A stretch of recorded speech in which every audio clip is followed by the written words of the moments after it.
మీరేమి చూడవలసిన దయచేసి చెప్పిన తర్వాత ఇప్పుడు పంపు తిప్పాలి, నీళ్లు రావాలి కదా. ప్రారంభోత్సవం, పత్రికా విలేకరులంతా రెడీగా ఉన్నారు. సన్నాయి వాయిద్యం, వేద స్వచ్ఛి చెబుతున్నారు చెప్పేవాళ్ళు.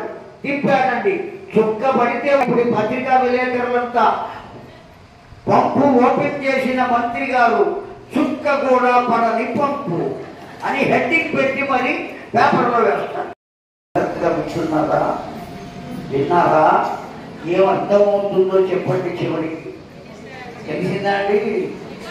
ఎప్పుడైతే వారు వెళ్ళిపోయారో వేద పండితులంతా మాకు ఇచ్చేదేదో ఇవ్వమయ్యా, మేము వెళ్ళిపోతాం, డబ్బులు ఇచ్చేశారు. ఇప్పుడు అసలు ప్లంబర్ని పిలిచాడు. ఏమిరా, ఎందుకు నీళ్లు రావట్లేదురా? పైన బంద్ చేశానండి నేను, ఆ మాత్రం మీకు తెలీదా అన్నాడు. పైకి వెళ్ళి దాన్ని తిప్పాడండి. ఆ కనెక్షన్ ఎప్పుడైతే అక్కడి నుంచి వచ్చిందో నీళ్ళు ఏమైనాయి? మన కనెక్షన్ కూడా పైవారితో ఉంటే అన్నీ వస్తాయి. అది కాక గర్వం, నేను బాగా డబ్బున్నవాడిని, నేను బాగా చదువుకున్నవాడిని, నేను గొప్ప అందగాడిని, నేను పెద్ద సెలబ్రిటీని, నేను గొప్ప తెలివి గలవాడిని, నాకు గొప్ప పదవి ఉన్నది. ఇవి ఏవి ఎంతో కాలం నిలిచేవి కాదు. ఏ పదవి కూడా నిలబడదు, వెళ్ళిపోతుంది. బ్రహ్మ సత్యం, జగన్మిథ్య. ఈ లోకమంతా అసత్యం, సత్యమేది పరబ్రహ్మం. ఆ ఒక్క విషయాన్ని తెలుసుకుంటే, తెలుసుకోవడం కాదు, విశ్వసిస్తే, నమ్మాలి, దాని మీద నమ్మకం ఉండాలి. తీసుకెళ్లరా అండి? ప్రాణాలు పోయిన తర్వాత ఏం చేస్తారు? తీసుకెళ్ళిపోతారు. మన కళ్ళ ఎదురుకుండానే అనేక మంది హాస్పిటల్స్లో పుడుతూ ఉంటారు. పుట్టడం, వెళ్ళిపోవటం సహజం, అందరికీ ఉన్నదే. అనుకున్నా ఆ విషయం మనకందరికీ తెలిసినా తెలియదా? మాట్లాడరేమండి? మనకందరికీ తెలుసా? అయినప్పటికీ నేను శాశ్వతం అనుకుని చెయ్యకూడని పనులన్నీ చేస్తున్నాం, చూడకూడనివి చూస్తున్నాం, అనకూడని మాటలు అంటున్నాం.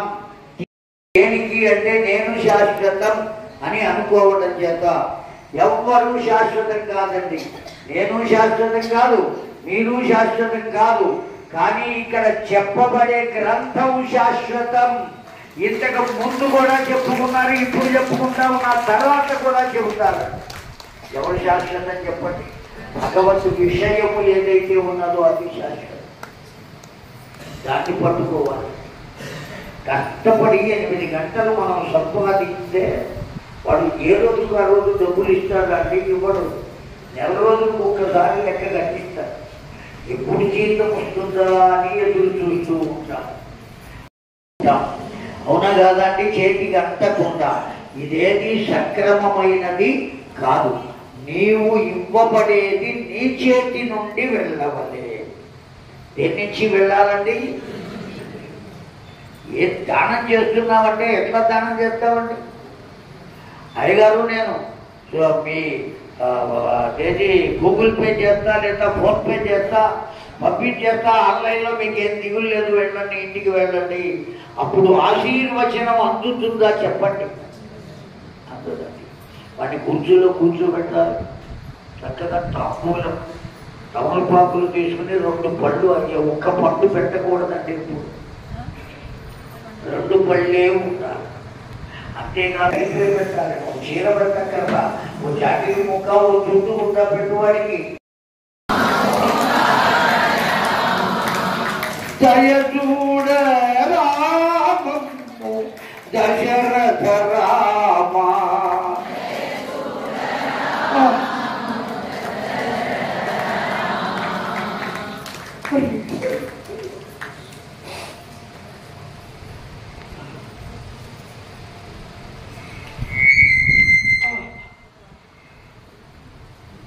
భగవంతత్వం.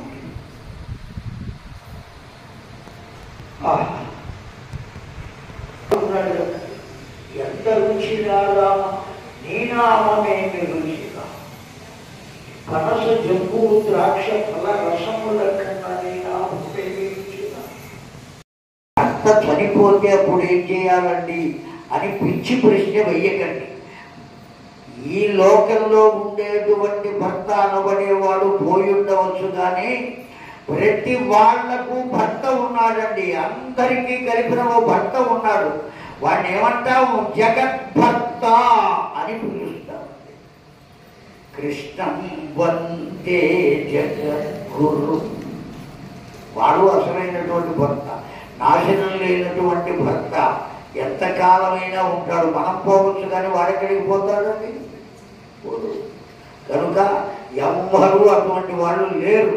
కనుక ఎవరు దిగులు పడవలసిన పని లేదు. సత్యం చెబుతున్నానండి, నిర్భయంగా చెబుతున్నా. అందువల్ల దిగులు పడవలసిన పని లేదు, దుఃఖపడవలసిన పని లేదు అని చెప్పారు.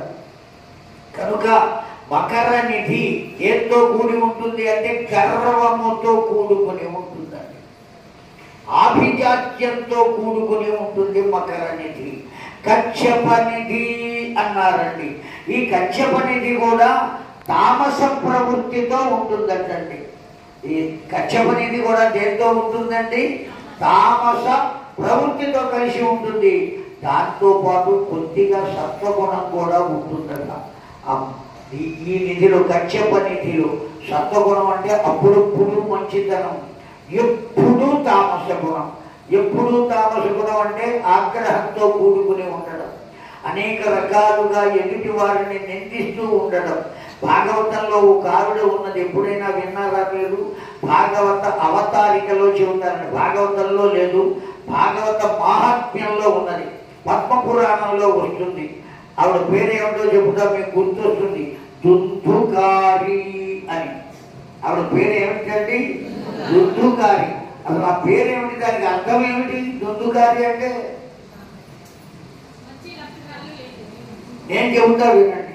ఎవరు వచ్చినా తూ తూ తూ తూ అంటూ ఉంటుంది ఆవిడ. అందుకని ఆ ఊళ్ళో వాళ్ళు ఆవిడని తూతూకారి అన్నారు. ఆ తూతూకారి అనే పేరే మన నోళ్లలో పడి ఏమిగా మారిపోయింది? తూతూకారిగా మారింది. ప్రతి వాళ్ళను విసుక్కోవడమే, ప్రతి వాళ్ళను కసురుకోవడమే.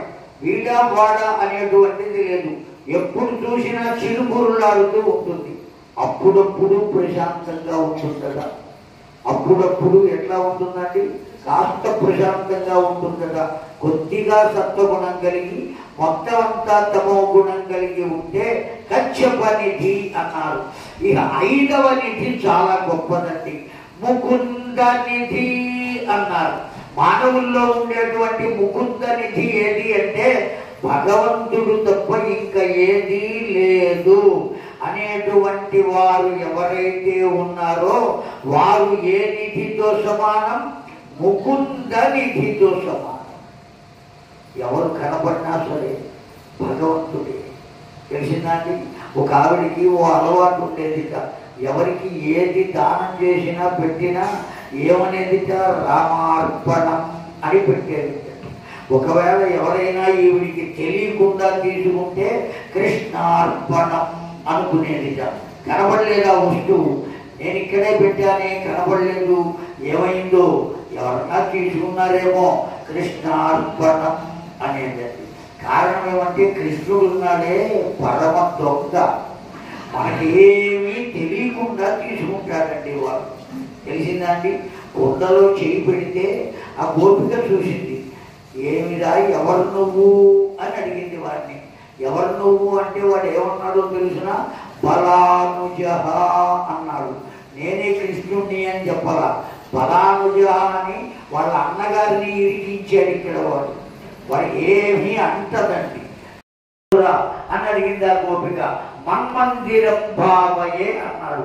ఇది నా ఇల్లు అనుకుని వచ్చాను అన్నాడు. వాడికి కాని ఇల్లు ఎక్కడైనా ఉన్నదా చెప్పండి? మొత్తం బ్రహ్మాండములన్నీ అతడివే అయినప్పుడు సామాన్యమైన ఇల్లు వాడిది కాకుండా ఉంటుందా? అందుకనే మనం సంకల్పం చెప్పేటప్పుడు స్వగృహే అని చెప్పకూడదండి, శోభన గృహే అని చెప్పాలి, లక్ష్మీ నివాసే అని చెప్పాలి. బాగా గుర్తుపెట్టుకోండి. నా మాట మీద నమ్మకం ఉంటే ఇక నుంచి అలా సంకల్పం చెప్పుకోండి. స్వగృహము ఎవరికి ఉన్నది చెప్పండి? ఈ శరీరం మనది అని అనుకుంటున్నాం కదా, ఇది కూడా మనది కాదు, వెళ్ళిపోతుందే. నేను నేను అనుకునే శరీరమే ఉండట్లేదే. నాది నాది అనుకునే ఇల్లు ఉంటుందా? ఏదో ఒక రోజు నా ఇంటిని వదిలిపెట్టి వెళ్ళవలసిందే. కొత్త పెళ్లి కూతుర్ని తయారు చేసినట్టుగా ఇంటికి ఎన్ని చేస్తామో, అక్కడ అది పోయింది, ఇక్కడ ఇది పోయింది అని చేస్తూ ఉంటాం. ఎప్పటికీ లక్షలకి లక్షలు, వేలకి వేలు, వందలకి వందలు ఖర్చు పెడుతూ ఉంటాం, ఆ ఇంటికి పెడుతూ ఉంటాం. ఓ మంచి ముహూర్తంలో ఊపిరి ఆపేస్తాం. ఆ ఇంటికి ఏమైనా చక్రాలు కట్టి, తాడు కట్టి లాక్కుని వెళ్ళగలమా? ఎంత చేసేవయ్యా? కేవలం తలదాచుకోవడం కోసం ఇంత చేస్తున్నావా? నీ తలదాచుకోవడానికే కదా, నీ నీడ కోసమే కదా. అంత గొప్పగా ఉండాలా? ఎలా ఉండాలి? ఏం చేయాలి? ఆలోచించండి ఒక్కసారి పెద్దలారా. ఏది మన వెంట రాదు, ఎవ్వరూ దాంతోనే శాశ్వతంగా ఉండరు. కనుక దాన్ని మన గృహం అని చెప్పవద్దు. నువ్వు ఎంతైనా సరే స్వగృహము అనవద్దు. శోభన గృహే లక్ష్మీ నివాసే మాధవ నిలయే అని చెప్పు. మాధవ నిలయే అని 10 సార్లు చెబితే భగవంతుడికి వినబడి, ఒరే ఇక్కడ ఏదో నాకు ఇల్లు కట్టారా ఈ భక్తుడు, నేను వెళ్ళి అందులో ఉండాలిరా అనుకునే మాధవుడు పరిగెత్తుకుని మన ఇంట్లోకి వస్తాడండి. స్వగృహే అంటే వాడిల్లు కదా, నేను ఎందుకు వెళ్ళాలి అనుకుంటాడు. అంటే ఏం చేయాలి మనం? నేను చెప్పనండి. స్వగృహే అని సంకల్పము నేను చెప్పను. నాకు వచ్చిన నష్టమేమీ లేదు, హాయిగా బతుకుతున్నా. అర్థమైందండి? మనిషికి ఏం కావాలి? సమయానికి ఆహారం కొద్దిగా, అది కూడా కొద్దిగానే. వాళ్ళు పెడుతున్నారు కదా అని మన ఇష్టం వచ్చినట్టు తినకూడతాయి. అదే పనిగా నేను వేలు పెడితే అంతే దాకా తింటే ఏమవుతుంది? వాడు ఎవడో ఆయాసపడుతున్నట్టు ఒక అరుగు మీద పడుకుని, అర్థమైందండి? ఆయాసపడుతున్నాడు, నొప్పుతున్నాడు, రోజుతున్నాడు. ఆ అరుగు ఉన్న ఇంట్లో ఉన్నవారు హోమియోపతి డాక్టర్. బయట ఎవరో మూలుగుతున్నారు కదా అని తలుపు తీశారు. తీరా డాక్టర్ గారు తీస్తే వీడు అరుగు మీద పడుకుని తొలుగుతున్నాడు, గుయ్యో మొర్రో అంటున్నాడు. వేలు పెడితే అందేదాకా తిన్నాడు. వాడు నడవలేడు, ఉండలేడు. అది వాడి పరిస్థితి. ఏమైందయ్యా? ఇదిగో ఇట్టా ఉందయ్యా అన్నాడు. ఆగు, నేను 4 గోళీలు వేస్తాను. హోమియోపతి గుళ్ళు ఎంత ఉంటాయండి? చిన్న చిన్నగా ఉంటాయి. నీకు అందరికీ తెలుసు కదా. 4 గుళ్ళు వేస్తాను, నీ ఆయాసం తగ్గుతుంది అంటే, పిచ్చి డాక్టరు 4 గుళ్ళు నోట్లో వేసే ఖాళీ ఉంటే ఇంకో లడ్డు తినేవాడిని అన్నట్టు. ఇంత కష్టపడుతూ కూడా ఇంకో లడ్డు తింటాడు. దేనికోసం పుట్టాడంటే వాడు? అదిగా ఆహారం అనేది ఔషధం అండి. ఆహారం అనేది మనకు ఔషధం. ఈ శరీరాన్ని నిలబెట్టేటువంటి మందు. మందు ఎప్పుడు కూడా ఓ కోర్సు ప్రకారం వేసుకోవాలి. కానీ డాక్టర్ చెప్పారు కదా అని స్ట్రిప్లో ఉన్న పిల్లలు మొత్తం వేసుకుంటే మనల్ని మొత్తాన్ని తెగి మీద పడుకోబెట్టి తీసుకెళ్తారు. ఒక్కొక్కటే వేసుకోవాలి, పూటకొక్కటి మందు బిళ్ళ, అంతే కదండి. ఆ విధంగా ఆహారం కూడా చాలా జాగ్రత్తగా తీసుకోవాలి. గడియారం రూపంలో నా శరీరాన్ని కప్పాడు భగవంతుడు. ఈ గడియారం రూపంలో నా చేతికి కూర్చుని నాకు సమయాన్ని తెలియజేస్తున్నాడు. ఒరే సమయం రా, సమయం రా. ఇదిగో ఈ బల్ల రూపంలో భగవంతుడు నుండి నా గ్రంథం పెట్టుకోవడానికి నాకు ఆధారమయ్యాడు. ఈ గ్రంథం రూపంలో భగవంతుడు ఉండి ఇందులో విషయాలు నాకు తెలియజేసి 10 మందికి చెప్పరా అన్నాడు. ఇప్పుడు చెప్పండి, ఆ భగవంతుడు లేని చోటు ఏదో ఉందా ఎక్కడైనా? 5 ఏళ్ల పిల్లవాడు చెప్పాడండి, ఎందుగలడంతు లేడని సందేహము వలదు చక్రి సర్వోపగతుండు ఎందెందుగతగిన అంతంతే కలడు దానవాగ్రణి. వింటే. 5 ఏళ్ళ పిల్లవాడు చెప్పాడండి. మనకు 50 ఏళ్ళు వచ్చినా తెలియకపోతే ఏమని చెప్పాలి? కనుక దివ్యాత్మ స్వరూపులను ఆ ముకుంద నిధినే మనం పొందాలి. తరువాత ఉన్నది ఏమిటో తెలిసిన 6వది, ఇప్పటికి 5 చెప్పుకున్నాం కదా. 6వది నందనిధి. నందము అంటే ఏమిటో తెలుసు అండి? ఆనందం. ముకుంద నిధి ఎప్పుడైతే పొందుతామో దానివల్ల మనకి ఏం కలుగుతుంది? ఆనందం కలుగుతుందండి. ఆనందం ఉన్నదే ఎటువంటిదో తెలుసునా అండి? కష్టములు ఉన్నాయి. జాగ్రత్తగా వినండి. కష్టాలు ఉన్నాయండి. ఈ కష్టాలు అనేటువంటివి మనం కోరుకుంటే వస్తున్నాయా, వాటంతటవి వస్తున్నాయా అనేది ప్రశ్న. ఎట్లా వస్తున్నాయండి? వాటంతటవే వస్తున్నాయి. మనం కోరుకుంటాం. అంత వేసి వాళ్ళం అండి. కుంతీదేవి కోరుకుంది భాగవతంలో. అర్థమైందా అండి? విపద సంతున తత్ర తత్ర జగద్గురు అన్నది కుంతీదేవి. ఆ కృష్ణ పరమాత్ముడు మాకు ఎప్పుడు కష్టాలు ఉండేటట్టుగా వరమివ్వవయ్యా అని కోరుకున్నదండి. కష్టాలు ఉండేట్టుగా వరం కోరుకుంటే అట్లా కోరుకుంటావేమిటమ్మా అని కుంతీదేవిని అడిగితే ఆవిడ ఏం సమాధానం చెప్పింది? అయ్యా నాయన కృష్ణ పరమాత్మ, కష్టం ఉన్నప్పుడే నువ్వు గుర్తొస్తావయ్యా. అందుకని మాకు ఎప్పుడూ కష్టాలే ఉంటే ఎప్పుడూ నువ్వు గుర్తొస్తూ ఉంటావు, ఎప్పుడూ నిన్ను తలుచుకుంటూ ఉంటామయ్యా అని కుంతీదేవి చెప్పింది. ఇంతమంది ఇక్కడ పెద్దలు కూర్చున్నారు. నాకు కష్టాలు కావాలి అనే వాళ్ళు ఎవరో చేతులు ఎత్తండి ఒక్కసారి. ఒక్కరెత్తారండి. మొహమాటానికో దేనికో 2 ఎత్తారు. 3 ముచ్చటగా 3 ఇంతమందిలో ఏది ఇంకేయండమ్మా చెప్పి కలుగుతుంది. ఏమంటో ఈ 3 ఎత్తారండి. ముచ్చటగా కష్టాలు కోరుకోవటం చేత మనకు ప్రయోజనం ఉన్నదండి. వాస్తవంగా సుఖాలు కోరుకోకూడదు. ఏం కోరుకోవాలి? కష్టమే కోరుకోవాలి. ఏమిటి మనకు లభించే లాభం? దాని వల్ల చేసిన పాపములు తరిగిపోవును. చేసిన పాపాలు ఏమవుతాయండి? కష్టాలు అనుభవించడం చేత పాపాలు తరిగిపోతాయి. పుణ్యాలు అట్లాగే ఉంటాయి. అప్పుడు మొత్తం సుఖాలే పొందవచ్చు. అయితే కష్టాన్ని అనుభవిస్తే పాపం పోతుంది, సుఖాన్ని అనుభవిస్తే పుణ్యం పోతుంది. కానీ ఆనందము అనబడేది ఉన్నదే వచ్చిపోయేది కాదు. రమణ మహర్షుల వారు ఒక మాట చెప్పారండి. ఏ సుఖమైన 2 దుఃఖముల మధ్యలో ఉండును. బాగా గుర్తుపెట్టుకుని రాసుకోండి. ఏం చెప్పారు రమణుల వారు? చెప్పండి. ఏ సుఖమైన, అందరూ చెప్పట్లా, ఇద్దరులేదేమో. ఏ సుఖమైన 2 దుఃఖములకు మధ్యలో ఉండును. ఇది బాగా గుర్తుపెట్టుకోండి. ఎప్పుడో భగవంతుడు వీడికి కూడా ఇస్తారు సుఖం. ఏ సుఖమైనా ఎంతసేపు ఉంటుంది? తురీయమైన సుఖం కూడా 2 నిమిషములు ఉంటుంది. ఆ 2 నిమిషాలు అయిపోతే అప్పుడే అయిపోయిందా అనే దుఃఖం వస్తుంది. మళ్ళీ నాకు సుఖం రాలేదు అనే దుఃఖం, అప్పుడే అయిపోయిందా అనే దుఃఖం. ఈ రెండిటి మధ్యలో ఉండేదే సుఖము అని చెప్పాడండి. కానీ శాశ్వతంగా ఉండేది ఆనందము. అది ఎక్కడ ఉన్నదో తెలుసునా అండి? మన లోపలే ఉన్నది. ఎక్కడో బజార్లోకి వెళ్ళి ఓ 2 కిలోలు ఆనందం ఇవ్వవయ్యా అని తెచ్చుకునేది కాదు.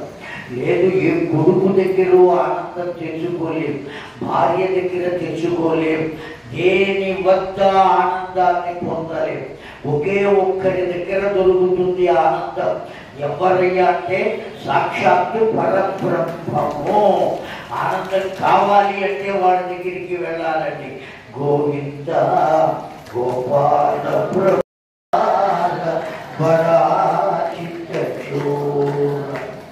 ఏమి తీయగా ఉంటుందంటే ఆ భగవన్నాము. మనం చేసుకునే ఇంట్లో చేసుకునే తీపి పదార్థాలు ఏవేవైతే ఉన్నాయో, పాపం ఓ తల్లి 2 ప్యాకెట్లు ఇచ్చింది. గులాబ్ జామున్ ఆర్య గారికి చేసి పెట్టండి, అయ్య గారికి చేసి పెట్టండి, ఆ ప్యాకెట్లు చూసారు చేసి తినాలి. అర్థమైందండి? ఆవిడకేమో భయం, ఆవిడకి ఎందుకంటే నాకు తీపి